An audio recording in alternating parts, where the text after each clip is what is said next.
Welcome everyone to another Conversations with Anne Marie. This is Anne Marie, the Art of Healing, and I am thrilled beyond thrilled to have a woman who has impacted my life. I can't even say what it would be like if I had not encountered the work of this amazing woman, and she is Tina Spalding. Tina has brought through 8 channeled books and is an accomplished A Course in Miracles teacher.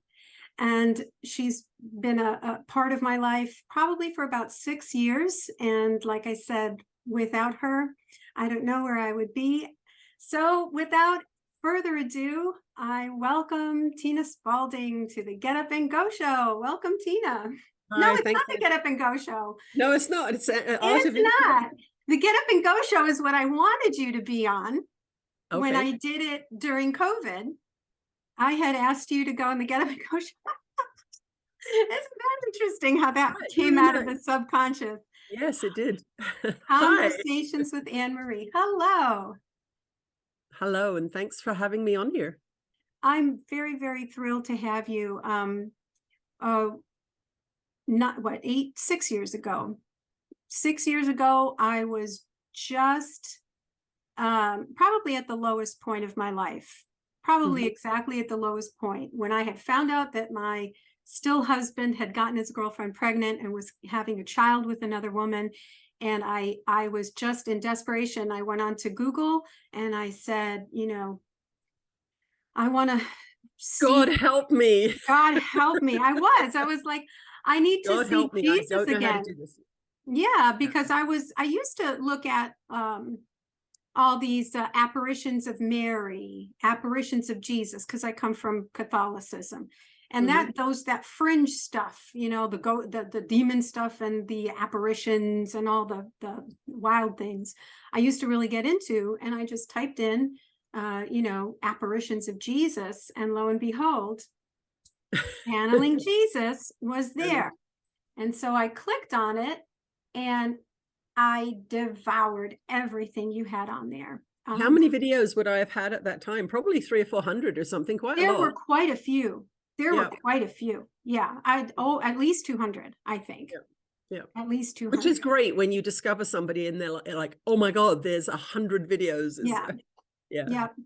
So anyway, the rest is history, we say. But I'm really thrilled to have you on here. And as I mentioned to you beforehand, the whole purpose of me interviewing people is to really find out the hero's journey, what you went through to even become somebody who could channel so prolifically as you do.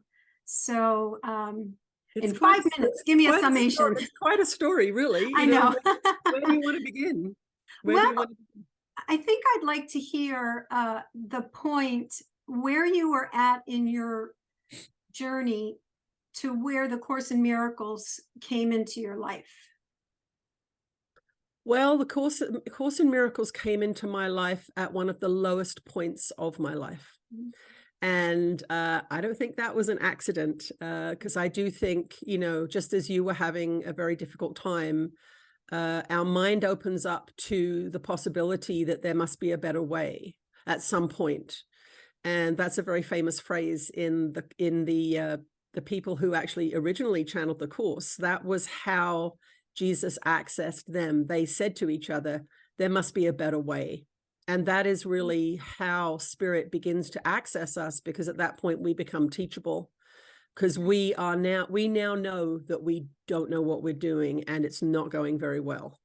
Yeah. And that's the point that we become teachable. So unfortunately for us humans, the way this sort of incarnational journey is set up, we come in thinking we know what we're up to, and we put ourselves in families and situations that are very challenging at times. And it can take 20 years, 30 years, 40 years. For me, it took 44 years for me to realize that my life was a shit show and I had no idea how to fix it.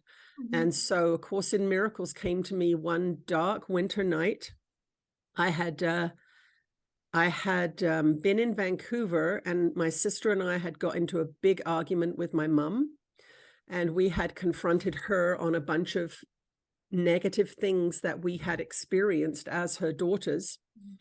And I was meant to drive up to the interior. I was separated from my sons at this time. They were living with their dad.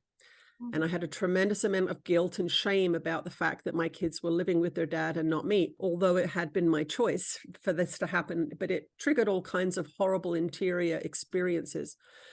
And after this huge fight with my mum, I said to my sister, you need to drive up with me. I can't do this by myself. And we're talking middle of Canadian winter, so like January 1st.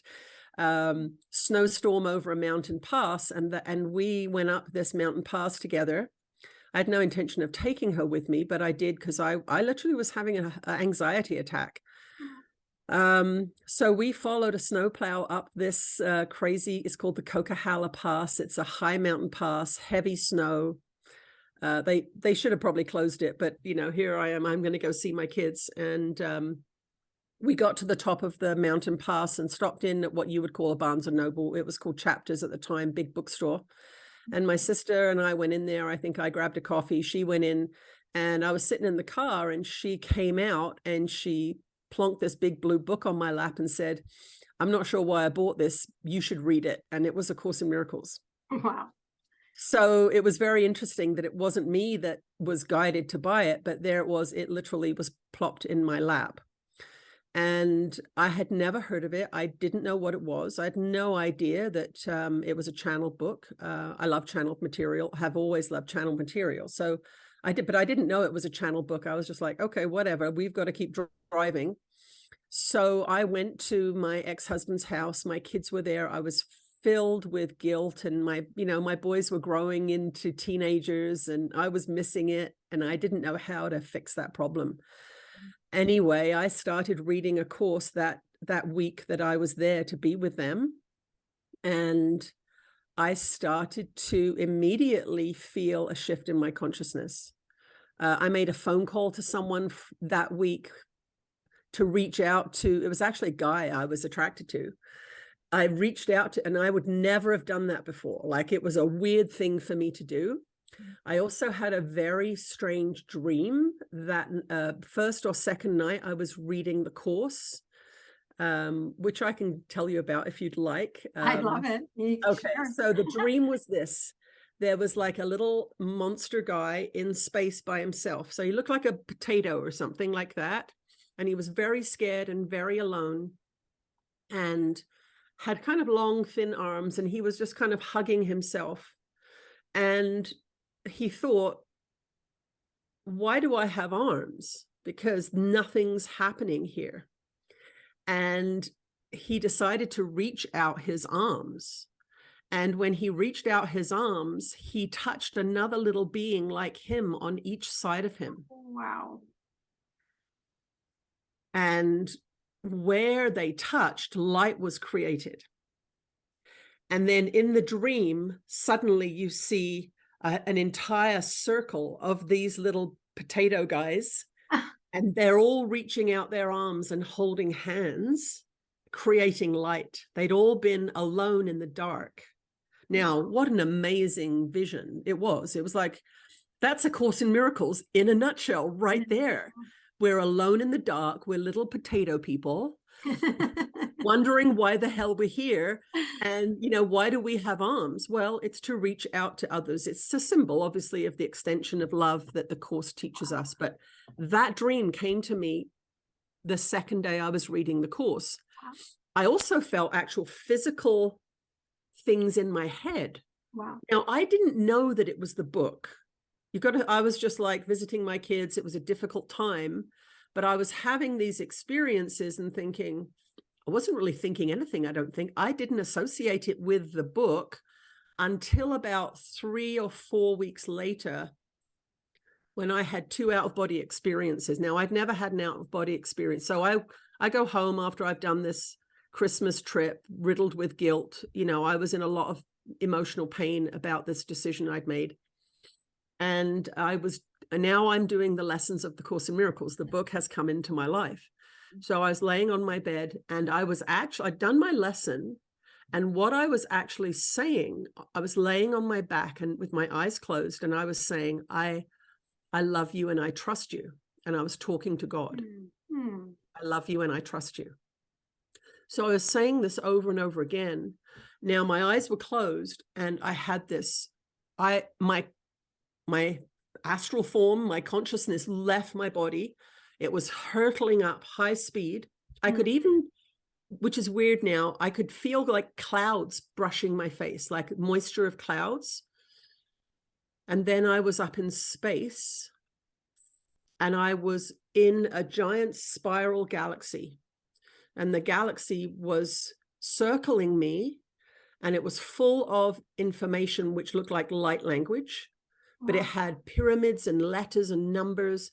And the message I got was, everything's information.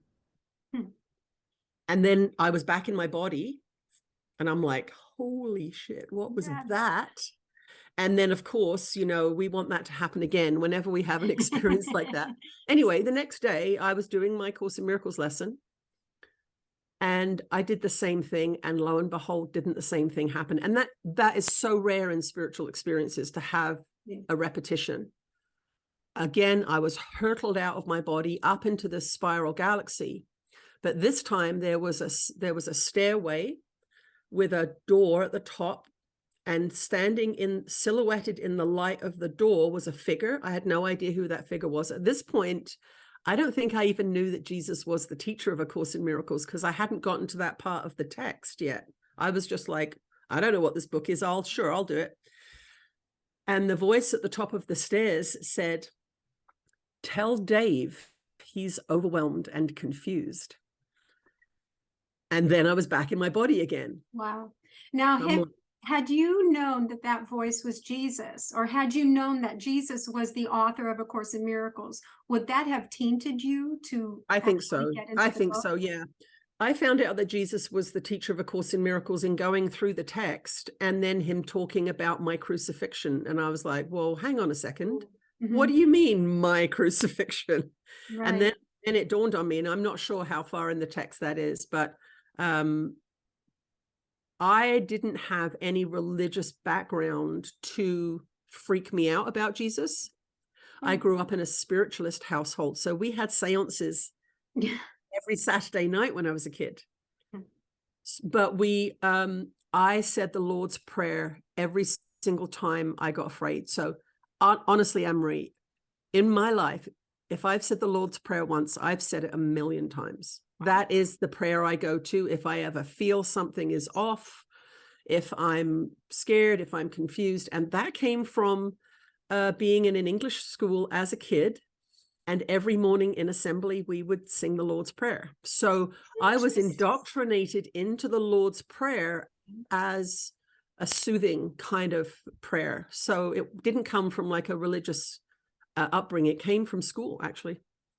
That's kind of beautiful, though. I think that's lovely. Well, it's kind of an interesting thing when you think of how they're making schools absolutely secular now. There's no religious instruction, right? And I think, you know, I wasn't in a church. And yet that prayer has traveled with me my entire life. So I'm very grateful for that. Yeah, I think that's beautiful. So you have these incredible. All right. So who was it? Dave? Oh, tell Dave he's overwhelmed and confused. So this guy, Dave, that I knew, I was actually in AA at the time. So I'd quit drinking, and I was in like my year and a half, something like that, of not drinking. Dave was the only guy I knew. And I always had a little bit of a warning about Dave. So I went up to him at the coffee shop the next day, and I told him I had a dream. I wasn't going to tell him. And a discarnate spirit told me to tell him something. So I said I had a dream, and the message was, you're overwhelmed and confused. And he said, oh boy, am I. And that was really the end of that was it, right? As it turned out, this person ended up being a big forgiveness practice for me about 5 years later. So Spirit was connecting me with him just to kind of go, boop, there's a little connection there. I didn't know what it was, but it turned out to be a forgiveness practice later on in my life. Yeah. Wow.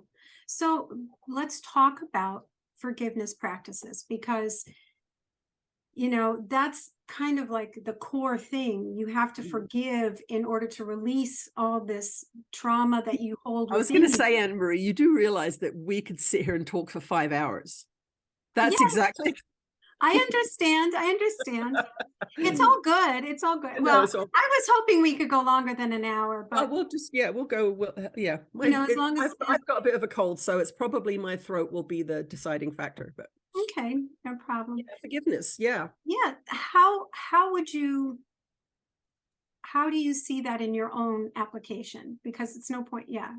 That's Yeah. how. Well, forgiveness in the traditional sense is, Anne Marie did something bad. I didn't like it. It made me upset or hurt my feelings. Mhm. And but it doesn't feel good to have a resentment, so I will forgive you that, even though I'm going to remember it, but I'm doing my best to forgive it. That's kind of how forgiveness works in a more traditional sense.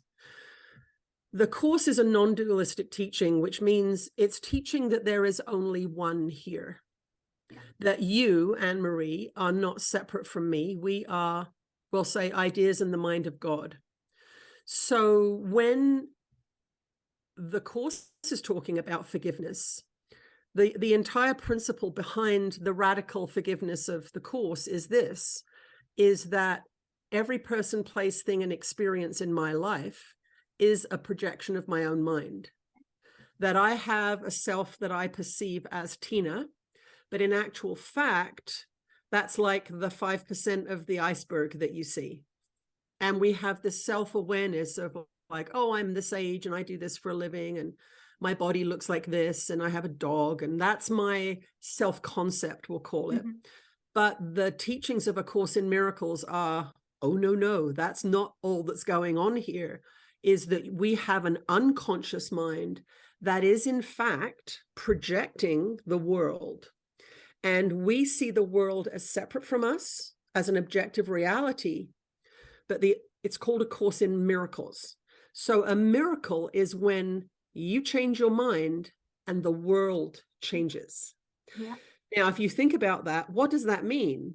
Well, how can me changing my mind have a physical response in the world? Well, it can if it's your dream.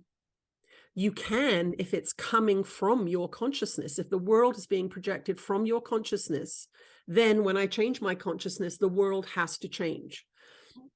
So the idea of forgiveness from A Course in Miracles point of view is this, is that if you say or do something that hurts me, what actually happens is something from my subconscious or unconscious mind is activated by what you've said or done that's upset me. That it's not, the upset is not coming from you, it's arising within me. You are merely the catalyst. That's it. You're the catalyst for me getting to experience part of the subterranean part of my mind. So, for example, if you said something that offended me in some way, a traditional reaction, egoic reaction would be, you shouldn't have said that, you're mean, you've hurt my feelings. A Course in Miracles way of looking at it, and this would be the forgiving way of looking at it, is you've activated something in my, that I'm unconscious of in me, that I need to see, and that you have done nothing wrong because you're actually playing a role in my awakening process.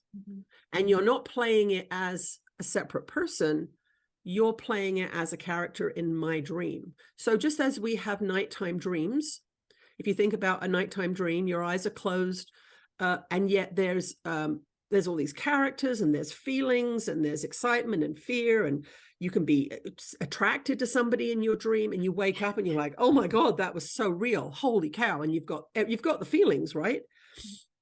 So we understand that we can actually see things without our eyes. What is going on there, right? The mind is creating a dream, but we are able to fully participate in it.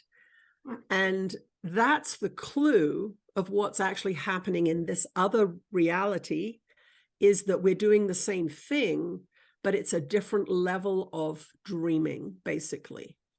And that all of the characters in your nighttime dream are in your own mind. They're generated by your own mind, right? We understand that. It's all taking place in our heads and we're in our bed, right? So our ex-husbands or whoever we dream about is not actually there. They're in our mind. And so this other level of dreaming is, you are a character in my dream.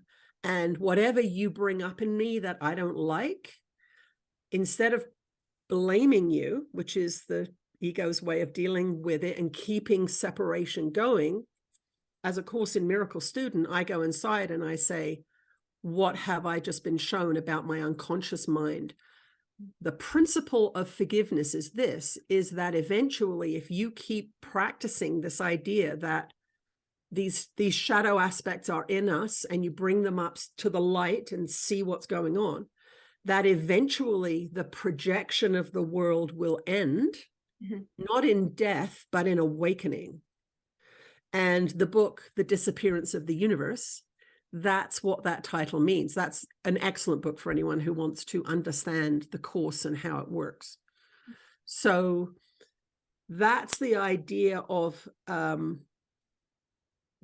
escaping the karmic circle of life after life after life, the trials and tribulations of this place. Jesus has given this book to us, this practice of forgiveness, and helping us understand what's actually happening here, so that we can escape this karmic cycle and the trials and tribulations of being in a body and being a human and getting sick and old and all that bullshit stuff that happens here. Yeah. No kidding. It's very challenging, right? It's very challenging for us all to be separated, seemingly separated humans. So that's the principle through this forgiveness practice. Some people call it quantum forgiveness, because you change your mind, the world changes. It's not a linear thing. It's a miraculous thing. Yeah, that's kind of the principle behind it, which sounds very, very complicated. But what it comes down to is, you're never upset for the reason you think. People who piss you off are gifts. Right. And it is a practice. At first, it's the last thing you want to do. It's awful in the beginning. It's because you have to look at yourself. It's because you're looking at yourself and saying, okay, if this person is upsetting me so much, what exactly am I holding within me? What kind of misbeliefs, what kind of darkness am I holding within me if my world looks so dark? Yeah. So that's the whole scary part of it. And I remember early on when, I used to see having a hand mirror. You're holding up the hand mirror and you're looking at yourself instead of whatever it is that that's projected out there, whatever situation. You have to hold that hand mirror up and look right back at yourself with all your warts and all the problems and that you're holding deep within you. My big thing right now is like chemtrails. Or because honestly, they're my forgiveness practice. I'm in Sedona. They're mine too, because they're in your face. I've got a hair that's bugging me. Okay, it's gone. I actually look up in the sky and I go, don't get angry at them.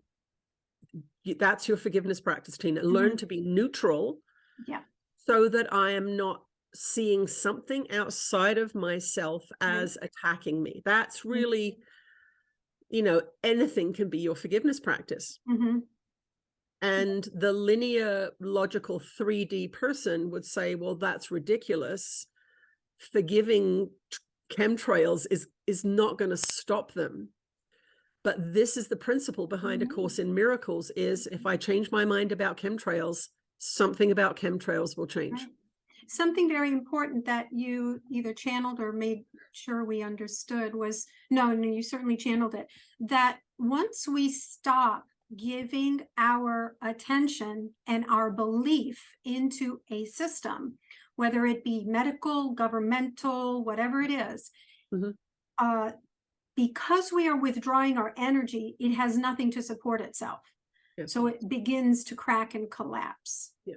Um, And if you think of it as part of your nightmare, let's say the COVID experience and all of those restrictions is like, it's no longer a dream, it's a nightmare, right? mm-hmm. If many of us, I'll speak for myself, got a lot of unconscious things activated during that time because we'd never seen anything like this. We'd never experienced anything like this. Mm-hmm.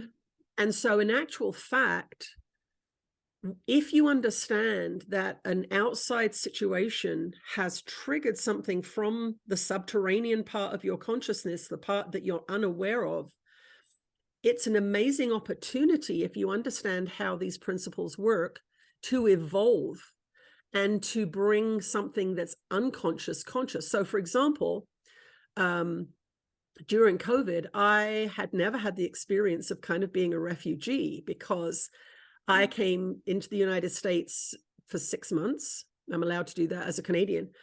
But during that winter, I didn't know if I was going to be able to go back. I didn't know what was going to happen because of border controls and testing and all kinds of things going on in Canada. So the COVID experience gave me a new experience with what is it like to be a refugee and what happens if you can't go home. I'd never experienced that as a Western white person. I'd never experienced it. So that brought up a whole bunch of emotional stuff. And then the trucker thing happened in Canada, which, oh my God, I cried for a week. But this is deep stuff that I'd never experienced before. But fortunately, because I'd have the training of A Course in Miracles for these years, I kind of knew what was happening. I knew that the unconscious had been triggered. It was all surfacing. And beliefs and ideas and fears, now I was experiencing them in real time. But because of the mind training that I've been through, I could kind of manage. I mean, I was a basket case for a week because of the truckers. I just cried. I was so happy to see people standing up for freedom. I just didn't think I was going to see it. But it brought up all kinds of feelings about home and about courage and about bravery and what's right. I'd never had these experiences before. But if you think about it, well, the dream now is making me activate some of this subterranean stuff. And they call this ascension madness.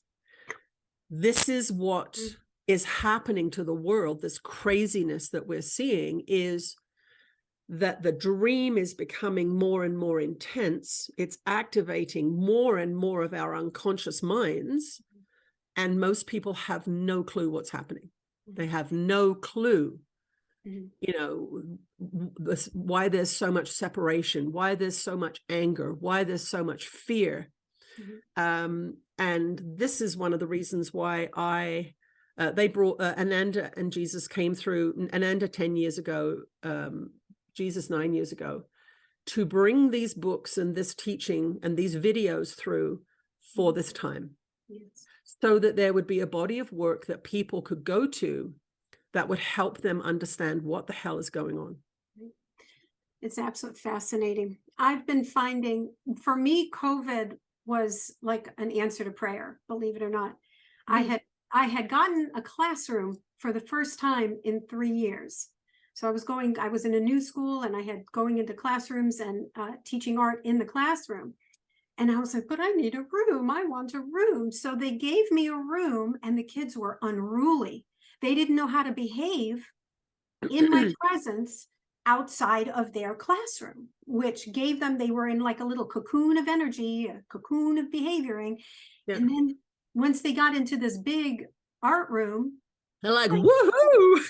I was like, who are you? Like, who are these children? I've been teaching you for 3 years. Don't you remember me? Like, no. And I was like, God, find me a solution. I was just like, give me a solution, please. And then COVID happened. I'm like, cool. Oh my God, I get to stay home. Oh, I'm so excited, you know. So, but it set a ball rolling for me. Yes. It set a ball that if I knew what I was asking for, I wouldn't have asked for it. No, well, that's the thing, right? Like if we Yeah, had known, like if I had known what was coming when I picked up that blue book, it would have been way too scary, yeah. I way was, too much. it was, I mean, it's really gotten me right here to where I am now. Yep. I released from that system. I released completely from New York, Yep. and I sold the house that I adored and loved. And I still refer to it as losing it, Yeah. so I have a lot of work to do with Yeah. my feeling of what is home and Hmm. who am I, Yeah. you know, as a Yeah. woman, my age, with my experience and my life experience, I'm back into my old high school room, my old college room. I don't own a house anymore. I mean, I own this house with my mother, but this is not my house. No. No way. So But it's the like, thing is, you've got to oh, think about it. You've had that experience of having a house. yeah. You know the liabilities and the time and the money and the effort that it puts into Mhm. maintaining a home. Yeah. You are in a different phase of your consciousness evolution now. And truthfully, a home probably would be more of a liability for you because you've got this freedom now to travel and to try new things. And it's it doesn't mean you're not going to have your own home at some point in the future. Right. But in this time when you're really evolving really quickly, Mhm. it's probably more of a liability. And spirit may have said, we're going to take that away right now because she needs all of this other stuff that a house doesn't necessarily bring. Right. So for me, I got my first home that I owned Right. 3 years ago. Now I'm 64. So I was 61 when I got my home for the first time. And that was because it was more beneficial for me not to have a home for all those years because it allowed me to be free. Right. Free to not have a proper job. I was a working artist. So I couldn't get a mortgage, bank wouldn't give me one. But I got to live this sort of semi-retired life since I was 30. Right. And I would watch people who had houses and mortgages, and I'd be like, that doesn't look like much fun to me because they couldn't choose anything different. Mhm. I went back to school. I drove to Mexico with a friend a couple of times. There were tons of things that I did because I didn't have a house. Now I have a house, Mhm. and the $7,000 tax bill comes in, Right. right? Right. So I'm having a new experience of having a house, and I can see that it's not debilitating for me because I've created this my work and the books and all of that stuff. But I think I had to not have a house to do those things. Right. Right. Let me ask you, how much do you think our experience is really our free will versus God. what spirit really wants us to experience? Because Um, I feel like spirit is just like, you know, really more in control than we mhm. personally are. But you have to remember, we're doing A Course in Miracles. We are Mhm. telling Jesus by doing A Course in Miracles that we give him permission to remove everything that's unloving from our That's true. consciousness. That's true. So I've always felt A Course in Miracles That's should have a big warning label on it right. that says, Right. beyond here, there be dragons, Um, Oh. I think doing that's the thing we have to understand is that we are giving Jesus permission to remove from our life everything that is not loving and remove Mhm. from our minds everything is not loving. And Mhm. how does he do that? He has to show it to us first. We have Right. to see it first. Mhm. Now, when people go start the Course in Miracles, everyone thinks they're kind and generous and lovely. That's how you start. You think, oh, yeah, I might be a bit short-tempered here or there, but whatever. Right. But as you go into your mind and you start to really look at what you're thinking and you see some of this, the insecurities or the viciousness or the Mhm. cruel words that you say to yourself in the mirror or whatever it is, and you start to realize, oh, I'm not loving at Mhm. all. And then you've got the knowing that dawns on your mind is like, oh, that's why my life isn't much fun, because this is not much fun, what's going Mhm. on in here. Yeah. Um, I there's recently a brought, meme out, yeah. there's a meme out and it says, I don't, it's a picture on a roller coaster. And so Yeah. it's the crest, and Yeah. then it goes, my spirit guides, and they're like, woohoo. Yeah. And then the little kid is you, and it's like, Yeah. It's like, ah. ah, yeah. It's very, that's very true. it's true. This is a roller coaster, especially now with all the stuff that's going on the planet. It's a roller coaster, and we have just crested over the top of the steepest part, and we're heading down that hill, and most of us are screaming our heads off. Right. But Right. the answer is, I actually really don't know. I think once you dedicate yourself to A Course in Miracles practice, spirit really takes over a lot more, because after all, what the first part of our incarnation is our ego, the part of our mind that believes in separation, following its idols and doing as it's told. And it could be following dictates from a parent, a church, it could be someone whose parents wanted them to be a dentist, but they wanted to be a ballet dancer, so they became a dentist. Now, what's going on there? That person's spirit has been overridden by conditioning programs, right? You should be a dentist. That will give you you can't be a ballet dancer. That's a sort of microcosm of what most of us go through for the first few decades of our life, is not listening to our guidance, which is our free will, and listening to conditioning programs, church, parent, family, whatever. But there comes a point where we realize we're not happy. That point that we started talking about at the beginning of the conversation, which is there must be a better way. And that then is where spirit begins to influence you, because you've become teachable. So I think the more teachable you are, the more spirit can guide and influence you. The more closed you are, the more conditioning and fear decide what you're going to do. Yeah. So it's a split mind. This is what the Course talks about. We have a split mind. It's actually demonstrated in our brains. Our brains are split. The hemispheres, right? The hemispheres. And the split mind, one part of the mind is guided by spirit, God, Jesus, however you want to word it. The other part of our mind is separation focused, fear driven, and conditioned. So you've got these two aspects, and we're right in the middle.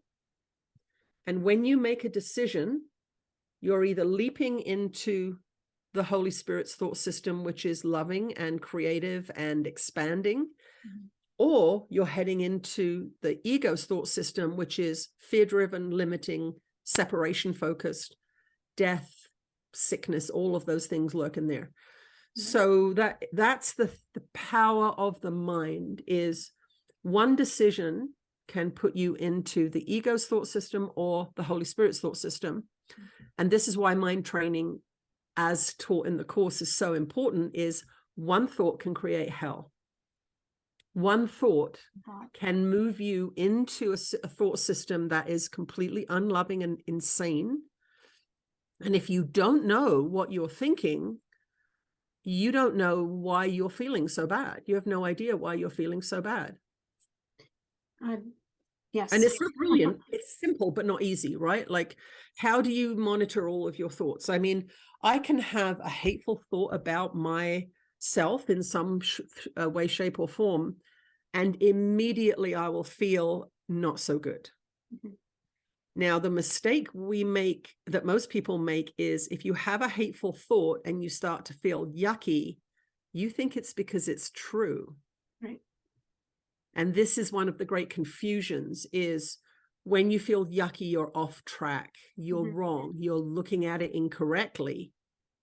Can you change that thought into something more loving? You will feel a sense of relief if you change the thought. And then that thought will bring another thought that's more loving. So it's really this sort of teeter-totter thing that we're doing all the time. I remember being a kid and standing in the middle of the teeter-totter, and wherever I leant, right, made it go. And that's what we're doing with our thoughts. The trouble is, most people have no clue what they're thinking. Right. They think their feelings are true. And in a sense, they are really feeling something, but like mixed emotions, confusion, not knowing which way to turn. What's happening when you're all discombobulated like that is that you're hopping from one thought system to the other, not knowing that that's what you're doing. So one day you feel bad, the next day you feel, oh, I'm going to write a book. The next day you think, oh, I'm too old. The next day you think, oh, that book is so good. And you've got all of this mixed emotions, but you don't know why. And this is why I love the course so much, and why I started doing the teachings. Was the fundamental truth is people don't need to suffer, but they don't know. They don't need to suffer. They don't know that they don't need to suffer. Right. They don't. When was it that you looked at your life and said, oh my gosh, things have changed, and they've changed because I've been consistent with the course. I can see benefits. Like, when was that first time that you're like, oh gosh, things are getting better? I found the first few years of doing the course really challenging, because you go from blaming to understanding, the self-responsibility part of it. And what I saw happen in the first few years of me doing the course was I started to have periods of peace. I'd never experienced peace of mind in my entire life. Never. I didn't know what it was. I was like, nothing's happening in my head. What is going on? And it could be for an hour or 2 hours or something. And I'd be like, there's no thoughts going on in here. And I'd be like, oh, it's this blue book I'm reading. That's how it started with me, because so I had a very unusual experience with the course. I had no computer, no TV, no phone.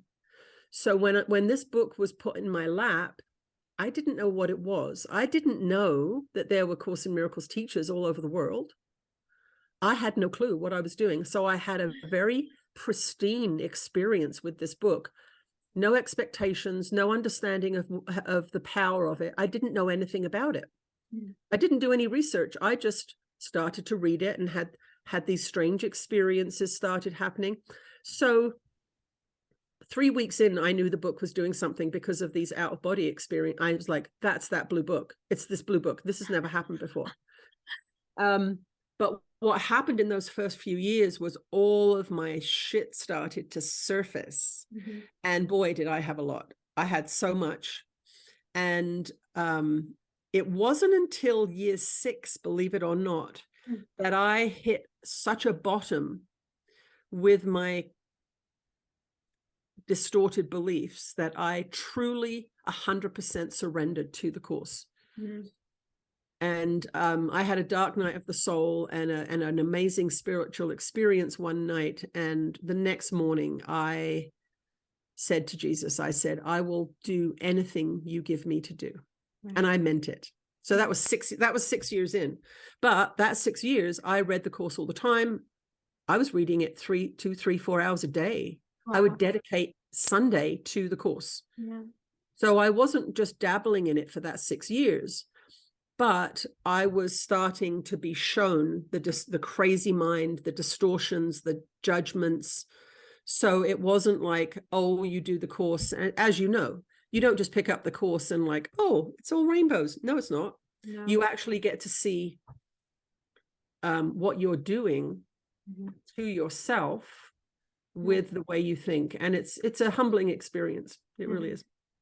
I'm equating what you were going through those first 6 years into this healing journey that I'm going on. And really, it could be in any sort of illness or something. You have to get sick. You have to feel bad. You have to experience the release of whatever the toxins are going through your body, coming to the surface in the guise of a fever or a rash or whatever it might be. And then the body will heal it. And then it will like kind of come up to be healed. But while you are healing, you're not going to feel good. No, I didn't feel good in those. Yeah, I didn't feel good in those early years at all. And it didn't really stop. Honestly, the lessons that I've had and been shown throughout the first 10, let's say the first 10, 12 years. Well, no, it just kept going. Honestly, it just kept going. It has never stopped. Have been very, very challenging. So for example, I got scammed like 6, 7 years ago online. And Jesus and Ananda did not save me from that. Okay. They let me do it. And long story short, I won't go into the details of the scam. It was a horrible experience. Yeah. They said you needed to see your beliefs about men and money. You cannot do this work when you have those kinds of distortions living in your mind. Yeah. So they would take me through some very, very difficult experiences so that I could see where my conditioned mind was very distorted, where I was out of alignment. And that's what caused it to come to me. Remember, the dream is the unconscious part of your mind. So if you get scammed, for example, you are being shown something about your interior world that you need to see. Now, that's the kind of thing, well, like, how do you forgive that? Well, thank God that happened. I was like 14 years into the course or something when I got scammed. And that was, I didn't talk to Jesus and Ananda for a week. I was so mad at them. I was like, how could you let this happen? And that was their answer. They said, we can't protect you from yourself, Tina. And this kind of goes back to your answer about free will, right? Is we can't protect you from yourself, and you need to see what you believe. Right. And that is something that I think is going on now with the post-COVID world, or the continuing COVID world, where, depending on where you live, is you get to believe what everyone sees. You get to see what everyone believes in. And everybody is, and this is why, you know, these fractures in families are happening, or people are doing things you can't understand why they're doing them, is like, you're seeing what they believe in. And this is actually an important part of consciousness evolution, is that the unconscious, the hidden now, is being shown and revealed. And the same thing, for example, corruption with government agencies. We used to think they were legit, and now we're seeing that they're corrupt. It looks like a really bad thing, but at least now we are functioning. We're going to make our decisions based on a more accurate representation of what those companies are. So, for example, oh, this is approved by the FDA. It used to be that we thought that that was a true thing, right? If I look at something now and it says approved by the FDA, I'm like, put it back. Put it back. I put it back, because I know that that system is corrupt because of what's being revealed. But it's not only being revealed in society with these systems, it's being revealed in us. Right. Where are we corrupt? Where are we off track? Where are we confused? Where do we believe in something that does not deserve our belief? And that's why this is such a challenging time. And that's why, I mean, this is not about, it's not about money, but I say to people, if you're confused and upset, read these books that I've channeled, because they are for this time. They're to help you understand what's happening, to help you learn why you're confused or you don't know which way is up. So the first book is about sexuality and sexual energy. Well, you can imagine how upset I was that was the first book they wanted me to channel. I'm like, really? Couldn't you pick an easier subject? Little did I know it was going to get more and more difficult.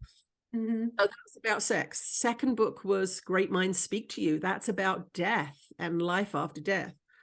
Again, I'm like, really? This is a crazy book. Third, okay, now we're getting really difficult. Jesus, My Autobiography. No way am I writing that book. So it's been this, every book that's come through has triggered all of my beliefs about those subjects. So each time I channeled a book about sex, death, religion, whatever it was, my subconscious would get activated, and I'd have to go through a psychological process of, how do I handle bringing this material through? Like, what does this mean? When you channel Jesus, My Autobiography, let me tell you, it's kind of a psychological journey. It really is. I thought I would be, when he asked me to do it, the morning he asked me to do it, I remember I was sitting in a house sit. It was a beautiful waterfront house. I was house sitting. That's another word for homeless, by the way, when you're, I was house sitting. And he said, I want you to write my autobiography. You need to think about it.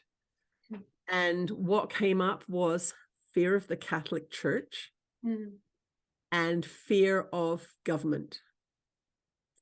And so I've never been asked that question before. So part of my subconscious revealing itself to me was, oh, who knew I was afraid of the Catholic Church? I didn't know that. But I was going to be breaking one of their cardinal rules, right? Talking to Jesus. And I sat with it for a couple of hours and I thought, you know what? I never wanted a boring life anyway. Sure, I'll do it. Well, we're very glad you made that choice. I'll tell you. Very, very glad you made that choice. Last little bit before we wrap up today. Can you talk about, and this is a curiosity for me, can you talk a little bit about the sensations when you channel? What does it feel like to you? What do you experience? I'm just I curious. know that they just showed up. Actually, they just showed up when you said that, the sensations. So I get a surge of energy at the back of my second chakra, sacral chakra. I get a wave of energy it feels like it goes in there and it goes up my spine. So sometimes when you see me channel or talking, you'll see me do this. That's the energy going up my spine. You'll see that happen. And then they're right there. They're right there. Whether it's Ananda or Jesus, they're right there. When they start to speak, I just kind of symbolically let my consciousness fall back a little bit. And I've said it's like the difference between being in the back seat of a car when you're driving and the front seat of a car when you're driving. You're still in the car. I'm still in my body. I'm not, some channelers don't recall anything. So that's how I liken it. I'm no longer in charge, but you'll see if a hair gets bothers me, I'll move it, right? So I've got the volition of my body, but the information now is coming, it's just coming through me. Right. So I'm a microphone is really what I am. Right. I actually can sit in the back in my consciousness, hear Jesus channeling and go, oh, they're not going to like that. I will actually have a running commentary in there. So Micah, so it's just like being in the back seat. I'm not out of the car, but I'm not in charge of the car, but I could leap over and turn it if I need to. I can stop it at any point. Am I infused with the feeling of what people would imagine Jesus' energy is like? I don't have like a super, I've had spiritual experiences where I am infused with that energy and you can't function. No.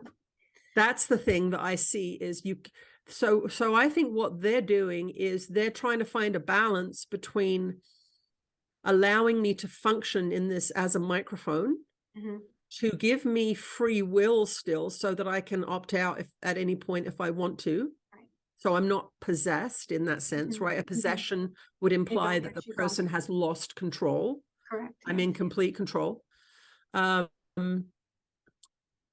But obviously the wisdom that comes out of this mouth when I'm channeling, it has nothing to do with me, other than the fact that I've primed the pump with A Course in Miracles practice and teachings, and 100% knowing that these are the true teachings of Jesus. That's how I look at it. So people will say, oh, do you know when Jesus is in the room or whatever? And I'll be like, well, yeah, we know, because the ordinary consciousness of Tina disappears and he comes through. But from the inside, it's almost like dreaming. I would say it's like dreaming. You know, when you have a daydream and you're in your car, let's say, and you're driving along and then you're thinking about going shopping or whatever, and you're like, oh, geez, I better come back. Yeah. Where did I go? You actually left presence, right? Well, I did a whole part of my journey was channeling when I was driving. So yes, that's right. That's very common for me. but if you think about what's happening in your consciousness not when you're channeling, when you're driving, but when you're in an imaginary scene in your head, and then you come back and go, oh, I better pay attention.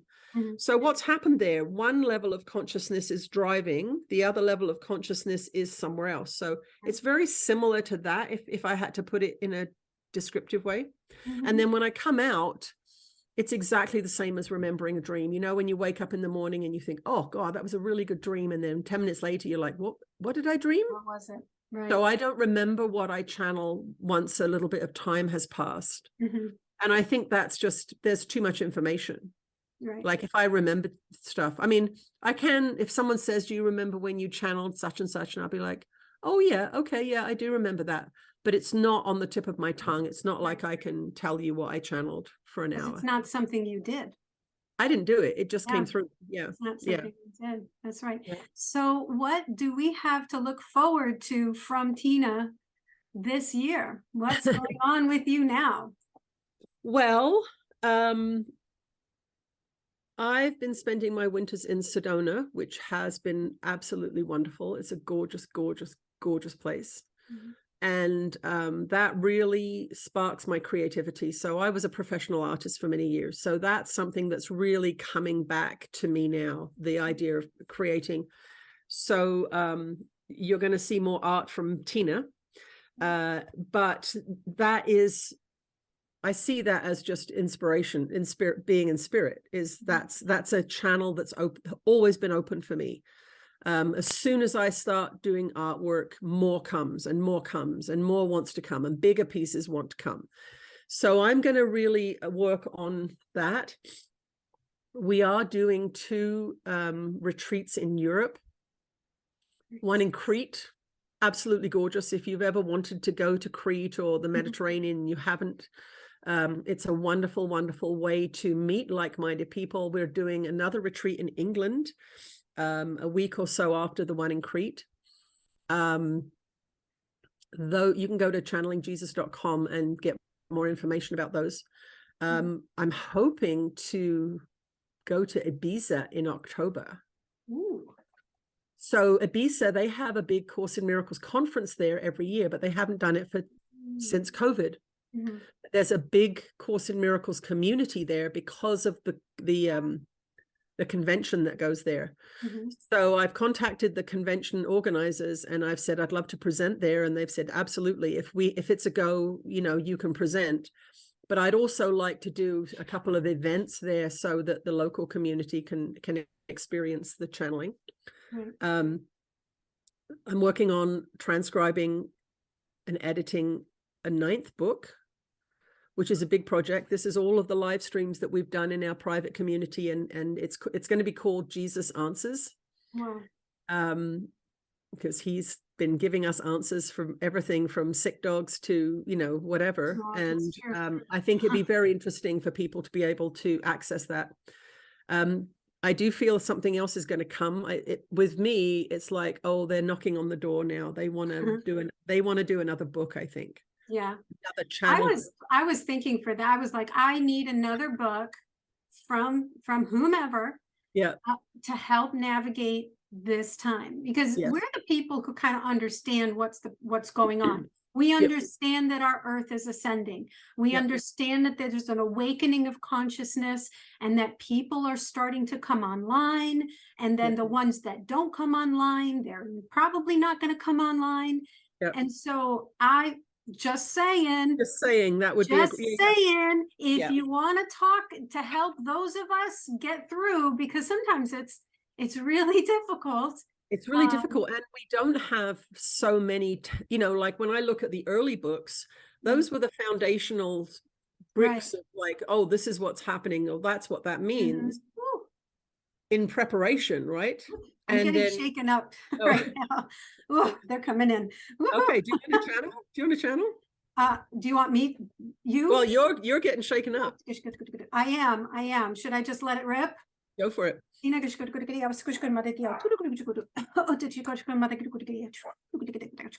Welcome, dear ones. We are Ra. We are the Ra Collective. We have been patiently waiting in the wings, watching our dear ones communicate to each other through this beautiful medium. we are here to give you a little bit of what our dear one needs. Now, she believes that you are left alone, that you are literally just swimming, trying to keep your heads above water, which is very common, and you do feel that way. Oftentimes, you do feel that way. Just remember, please, just remember that you are being held up. You are being held up over the water. You will not drown. Keep going and keep loving and keep healing and keep dreaming. You must have faith and continue this beautiful process. You may seem like the water is getting close to your nostrils. You may take a gulp of water every now and then, but do not give up hope. It is the time you were born for.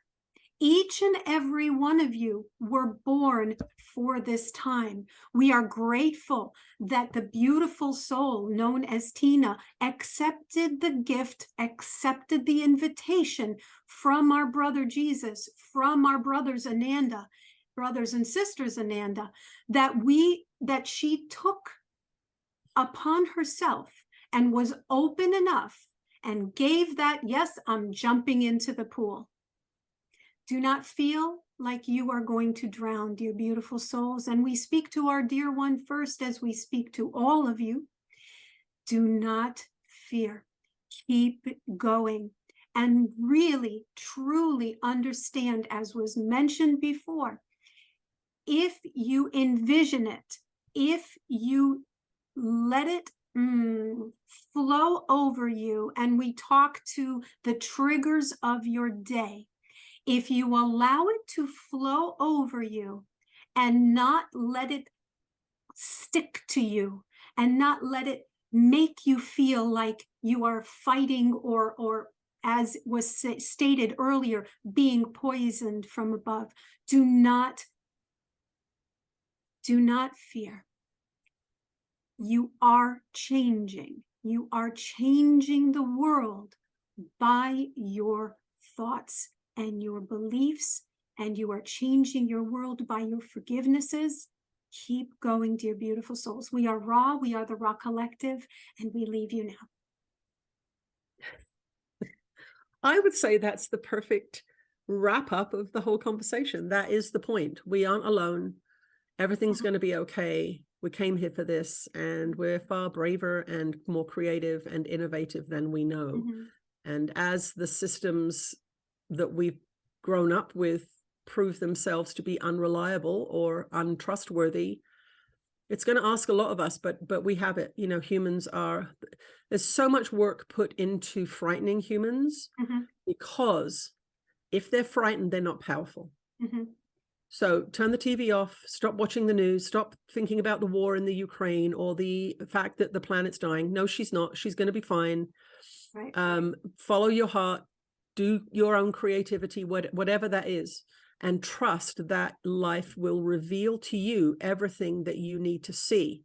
However, you do need a handbook to understand what's going on. And that to me is what A Course in Miracles is. It's the handbook, how the body works, how the mind works, why this world's a crazy place. It tells you why everything is the way it is and gives you a way out. It's a very optimistic and powerful transformative process. And I would not be alive without it. I have no doubt in my mind that I would not have made it through the last 20 years without it. So if you're struggling and you don't think you're going to make it, go buy the course and do it. And do it. Do you feel any nudging around you? Oh, would you like me to channel? Are you kidding? Okay. Of course. Let's see what Jesus has to say.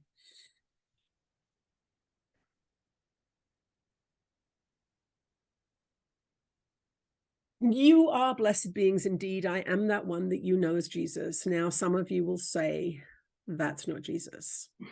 But what we want you to understand is this. When your mind shuts down before it has even opened a book, that is a reflection on you. That is not a reflection on us or our dear ones or Anne Marie. When your mind closes before investigation, That is what keeps you ignorant, and that is what keeps you separated, and that is what keeps you in pain. We want you to understand this. This is the end of a spiritual season. What that means is that everything that's unconscious in you, that you are unaware of, that you're afraid of, that you don't want to deal with, is going to rise to the surface in the coming months and years. It is not optional. It is what you would call the final exam. When you come to the end of grade 12, if you have done your homework, you can pass the final exam and you can move on to the next level of education. If you fail your grade 12 because you didn't hand your assignments in, you were smoking behind the gym, whatever it was you were up to, then you are not going to get that certification, and you are going to be given an option. Would you like to repeat? That's what's happening at the end of this spiritual season. Some will say that's very judgmental. Oh no, it's very loving. You're going to be given the opportunity to try again, to choose again. There is no going to hell. There is no eternal punishment. You are going to be given the opportunity to try again. Try again to do what? To clear your mind of unloving ideas. That is what the ascension process is about, and that is what is happening at the end of this spiritual season. And that is why so many things are changing. That is why so many things seem to be breaking. So many things seem to be being revealed, because you need to see the truth, and you need to decide, am I going to align with the truth, or am I going to continue to delude myself with lies? So that is the crux of it all. You look out into the world and you see chaos, you see things changing, people losing their jobs, people getting sick, some people passing away. What's actually happening is the end of a spiritual season reconciliation. That's what's happening. Your ego will see this as fearful. Your soul will be excited at the opportunity to expand. So with this message that we have given you here today, if you feel fear, that shows you your attachment to the old, and A Course in Miracles is exactly what you need to let that go. If you feel excitement at the idea that becoming more loving is the ticket to get you on the train to the next level of consciousness, then you will be excited and you will know that you're on track. A Course in Miracles was brought through for this time. Why? Because in this time, if you do not own your mind, somebody else will. If you do not understand what's going on inside of you, your internal motivations, your conditioning programs, somebody else will be managing your mind for you. And when they manage your mind for you, that means they control your behavior, because your behavior comes from what you believe to be true about the world and people and your experience here. So if you want to be truly free, most of you think you are free, but you are in fact being controlled by conditioned beliefs and ideas. If you found yourself in the last year or two doing things that you didn't want to do, or responding in ways that made you go, give a second look, why did I do that? What's going on here? That's the clue that you have conditioned programs running your mind. So A Course in Miracles is for this time. It was brought through over 50 years ago in preparation for this time, because this time was known as the end of a spiritual season. These things do not sneak up on us.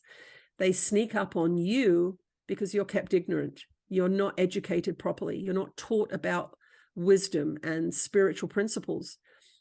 You're given things like Gilligan's Island and Survivor to inform you. And so the ego is strengthened constantly by the miseducation of these powerful, powerful minds. Turn your televisions off, pick up A Course in Miracles, and change your life. Not for the worst, which some people think is happening, but to master the most powerful device in the universe, the human mind. You are the creator of your world, and collectively you are the creator of your collective experience. If you do not manage your mind, somebody else will, and they are. So understand that and act accordingly. Would you like to be truly free to choose? Would you like to live in a loving place? Then you must become free. You must become loving. That is the only way it's going to happen. These teachings are universal. They are from far and wide in your universe. This is not only my teaching. This is the teaching of truth, love, freedom, creativity. And you have the right to be happy. You just haven't been taught that. I am that one that you know as Jesus. And when you do A Course in Miracles, I will be with you, helping you uncover all of the trash in the basement of your mind, all of the old family relics in the attic of your mind. And you will clear out that detritus that is unconsciously controlling you and causing you to have mixed emotions, suffering, sickness. I am that one that you know as Jesus, and I will speak to you again soon. Thank you, Tina. It's fun. I've enjoyed it. Thank you so much for your time, and thank you for all that you've done. You know how much your work means to me and how much you mean to me, and it was a great pleasure to have you. I'd love to, if you ever have anything you want to chat about.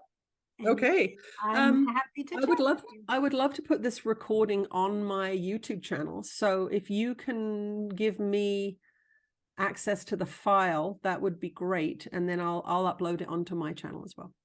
No problemo. Okay. We'll put it on there. Okay. All right. Thanks, Anne-Marie.